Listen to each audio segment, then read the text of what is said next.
প্রিয় ছাত্রছাত্রী, ক্যালকাটা ইউনিভার্সিটিতে সেমিস্টার 1-এ যারা সোশিওলজি সাবজেক্ট রেখেছ অনার্স কিংবা জেনারেল, তাদের জন্য এই ভিডিওতে আমি কিছু প্রশ্ন আলোচনা করছি। এই প্রশ্নগুলো ভালোভাবে তৈরি করলে তোমরা পরীক্ষায় এগুলোর থেকে অবশ্যই পাবে। প্রথমে প্রশ্নের স্ট্রাকচার আলোচনা করে নেব। 5 মার্কের 6টি প্রশ্নের উত্তর দিতে হবে, অর্থাৎ 5 × 6 = 30। 15 মার্কসের 3টি প্রশ্নের উত্তর দিতে হবে, 45। টোটাল হলো 75 মার্কস। যারা আমার এই চ্যানেলে নতুন, তারা মনস্বর কোচিং ভবানীপুর চ্যানেলটি সাবস্ক্রাইব করে, লাইক করে, পাশের বেল আইকনটি ক্লিক করে রেখো। প্রথমে 5 মার্কের প্রশ্ন আলোচনা করব, তারপর আমরা 15 মার্কের করব। 5 মার্কের জন্য যে সমস্ত প্রশ্নগুলো পড়বে: 1 দাগ, সংস্কৃতি বলতে কী বোঝো? সংস্কৃতির বিভিন্ন উপাদান ও শিক্ষাগত গুরুত্ব আলোচনা করো। ইংলিশ ভার্সানেও প্রশ্নটি তৈরি করা হয়েছে। What do you mean by culture? Review the various elements and educational importance of culture. Number 2, সমাজতত্ত্ব ও সামাজিক নৃতত্ত্ববিদ্যার মধ্যে সম্পর্ক ও পার্থক্য লেখো। Discuss the relationship and difference between sociology and social anthropology. Number 3, যৌথ পরিবারের বৈশিষ্ট্যগুলি লেখো। Discuss the characteristics of joint family. 4 দাগ, সভ্যতা ও সংস্কৃতির পার্থক্য লেখো। খুব ইম্পর্ট্যান্ট প্রশ্ন। Write the difference between civilization and culture. 5 number, প্রাথমিক ও গৌণ গোষ্ঠী বলতে কী বোঝো? উভয়ের মধ্যে পার্থক্য লেখো। প্রাথমিক ও গৌণ গোষ্ঠীর প্রত্যেকের বৈশিষ্ট্যগুলি লেখো।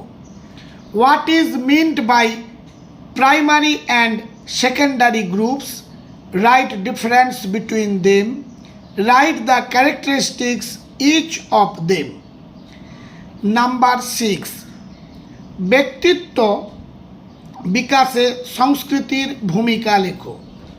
Discuss the role of culture in personality department development. Number 7, সমিতি বলতে কী বোঝো? সমিতির বৈশিষ্ট্যগুলি আলোচনা করো। What is meant by association? Write its characteristics. Number 8, সামাজিক বিচ্যুতি কী? সামাজিক বিচ্যুতির কারণগুলি লেখো।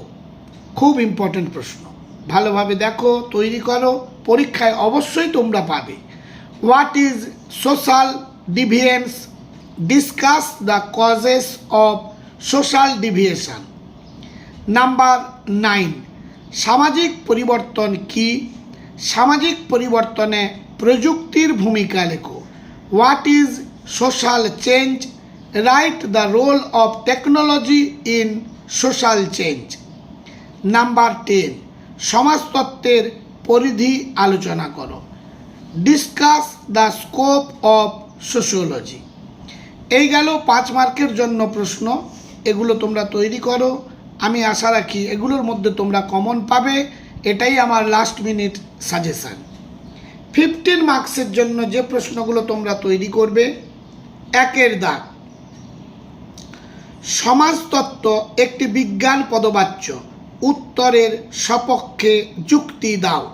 Sociology is a scientific term, give reasons for your answer. Number 2, সামাজিকীকরণ বলতে কী বোঝো? সামাজিকীকরণ প্রক্রিয়া ও তার মাধ্যমগুলি আলোচনা করো। What is meant by socialisation?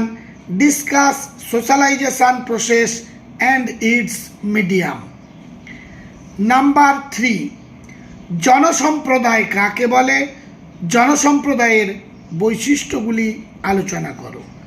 What is public community? Mention the characteristics of public community. এবার নাম্বার 4, সামাজিক গোষ্ঠী কি? সামাজিক গোষ্ঠীর বিভিন্ন রূপ আলোচনা করো। What is social group? Discuss the different forms of social groups. Number 5, সামাজিক নিয়ন্ত্রণ বলতে কি বোঝো? সামাজিক নিয়ন্ত্রণের মাধ্যম হিসেবে ধর্ম ও শিক্ষার ভূমিকা আলোচনা করো। 5 দাগের প্রশ্নটি very very important. What is meant by social control? Discuss the role of religion and education as means of social control. এই প্রশ্নগুলো তোমরা এখন থেকে তৈরি করলে পরীক্ষায় অতি অবশ্যই এর মধ্য থেকে তোমরা কমন পাবেই পাবে। যারা এই চ্যানেলে নতুন তারা মনোজ স্যার কোচিং ভবানীপুর চ্যানেলটি সাবস্ক্রাইব করে, লাইক করে, শেয়ার করো। এর মধ্যে যেগুলো খুবই ইম্পর্ট্যান্ট সেগুলো আরেকবার আমি আলোচনা করে দিচ্ছি। 5 মার্কের জন্য 1 দাগের প্রশ্ন খুবই ইম্পর্ট্যান্ট, ভালোভাবে তৈরি করবে। 4 দাগের প্রশ্ন খুবই ইম্পর্ট্যান্ট, সভ্যতা ও সংস্কৃতির পার্থক্য লেখো। 5 দাগ খুব ইম্পর্ট্যান্ট। 6 দাগ ইম্পর্ট্যান্ট। 9 দাগ খুবই ইম্পর্ট্যান্ট। 8 দাগ ভালোভাবে পড়বে। 15 মার্কের জন্য 2 দাগ খুব ইম্পর্ট্যান্ট। 3 দাগ ইম্পর্ট্যান্ট। 5 দাগ ইম্পর্ট্যান্ট। এগুলো তোমরা ভালোভাবে তৈরি করে গেলেই পরীক্ষায় এগুলোর মধ্যে তোমরা কমন পাবেই পাবে। সবশেষে মনোজ স্যার কোচিং চ্যানেলটি সাবস্ক্রাইব করে এইভাবে আমার পাশে থেকো। আজ তাহলে এই পর্যন্ত।